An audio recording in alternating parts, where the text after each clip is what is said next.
वंदे मातरम दोस्तों। भगवा आतंकवाद, हिंदू टेरर, सैफरन टेरर, ये कुछ टर्म्स आप सब ने पिछले कुछ सालों में सुने होंगे, लेकिन क्या आप लोग जानते हैं कि इन टर्म्स को जानबूझकर बढ़ावा दिया जा रहा है। मुंबई 26/11 के आतंकवादी अजमल कसाब को जिंदा पकड़ने के लिए पुलिस ऑफिसर श्री तुकाराम ओंबले जी ने अपने प्राण न्यौछावर कर दिए थे, क्योंकि वो जानते थे कि उस आतंकवादी को जिंदा पकड़ना जरूरी है।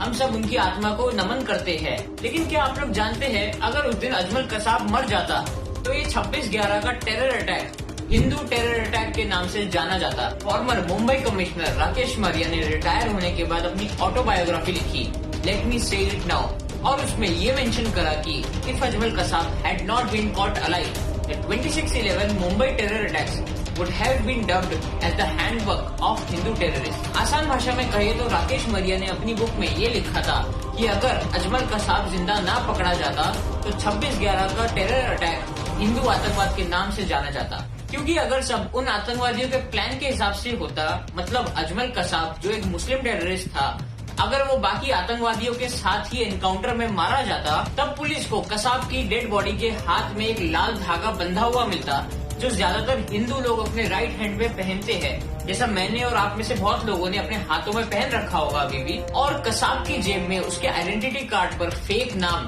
समीर दिनेश चौधरी लिखा होता, जो बैंगलोर का एक हिंदू स्टूडेंट होता। अब आप समझ रहे हैं कि 26/11 का मुंबई टेरर अटैक किस तरह से प्लान करा गया था हिंदुओं को बदनाम करने के लिए, और इस तरह ये दुनिया का पहला हिंदू टेरर अटैक कहलाया जाता।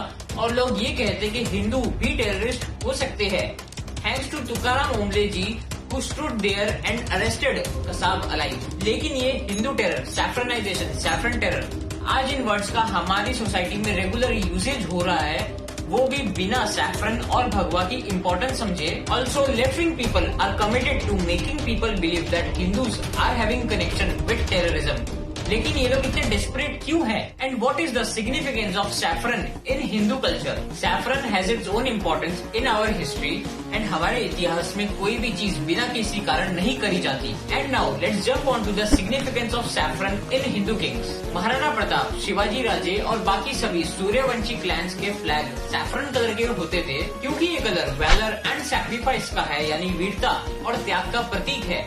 इसीलिए सभी क्लैंस के झंडों पर ये रंग होता था, क्योंकि वो अपनी मातृभूमि के लिए अपनी जान न्यौछावर करने के लिए हमेशा तैयार रहते थे। इसीलिए सभी हिंदू किंग्स अपने हाथ में लाल, केसरी या भगवा रंग का धागा बांधते थे। और जैसे लाल और भगवा रंग वीरता और त्याग का प्रतीक है, इसीलिए सभी हिंदू वॉरियर्स अपने माथे पे लाल या भगवा रंग का तिलक लगाते थे, जो उनकी वीरता को दर्शाता है। Then we move to the saints. Sanatan Dharma, Jainism, Buddhism and Sikhism, सभी रिलीजन्स में सैफरन कलर को सीक्रेट माना जाता है। Saints in Sanatan Dharma and Buddhism wears bhagwa clothes, ताकि वो ये बता सके कि उन्होंने सभी मेटेरियलिस्टिक प्लेजर्स को त्याग दिया है, यानी उन्होंने जीवन के सभी सुखों का त्याग कर दिया है। And they are ready to lead a life without any necessary items. और भगवा सूर्य का प्रतीक है, that how it eliminates all the darkness and makes your life better. Jainism में white colour is what saints wear usually, or they don't wear any clothes, which originally means that they have sacrificed everything in their life। लेकिन उनके followers saffron तिलक लगाते हैं, which is a symbol of blessing। और सिखिज्म में orange and blue are the two Khalsa colours which represent the symbol of being brave and having wisdom। तो अब आप समझ गए होंगे कि भगवा रंग का मतलब है to be brave and ready to sacrifice। तो फिर किस आधार पर ये left wing ideology Pakistani terrorist का सपोर्ट कर रही है डिफेम हिंदुइज्म, और क्यों हिंदू धर्म के भगवा रंग को टारगेट करने में टेररिस्ट का सपोर्ट कर रही है? देखिए, जब राजनीतिक कुर्सी का मामला होता है तो लोग देश के प्रधानमंत्री को भी नहीं छोड़ते, उन पर भी कमेंट्स करते हैं, उन पर भी मीम्स बनाते हैं। तो ये तो सिर्फ उनके लिए एक रंग है, लेकिन वो ये भूल रहे हैं कि ये रंग हमारे स्ट्रगल्स को रिप्रेजेंट करता है, चाहे वो शिवाजी महाराज के टाइम के हो या तुकाराम ओंबले जी के हो। अगर उन्होंने उस दिन अपने प्राण न्यौछावर करके मोहम्मद अजमल कसाब को जिंदा न पकड़ा होता, तो वो terror attack saffron terror attack का पहला एग्जाम्पल होता। And I do not know, maybe it would have been banned to wear saffron colours in public, या कुछ भी हो सकता था, but ultimately it would have defamed a country of 1.3 billion peoples living in it. Guys, ये video Facebook और YouTube जैसे bias platform के लिए बहुत सेंसिटिव है, तो ये पॉसिबल है कि वो लोग ये वीडियो एक दिन में ही डिलीट कर दे। तो मेरी आपसे रिक्वेस्ट है कि इस वीडियो को ज्यादा से ज्यादा शेयर करें, ताकि अगली बार कोई भी बंदा भगवा आतंकवाद की बात ना कर सके। भगवा आतंकवाद जैसे और भी कई टॉपिक्स हैं जो हम इस सीरीज में कवर करेंगे।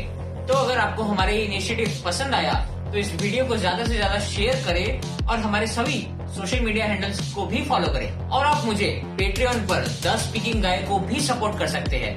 मिलते हैं नेक्स्ट वीडियो में। वंदे मातरम।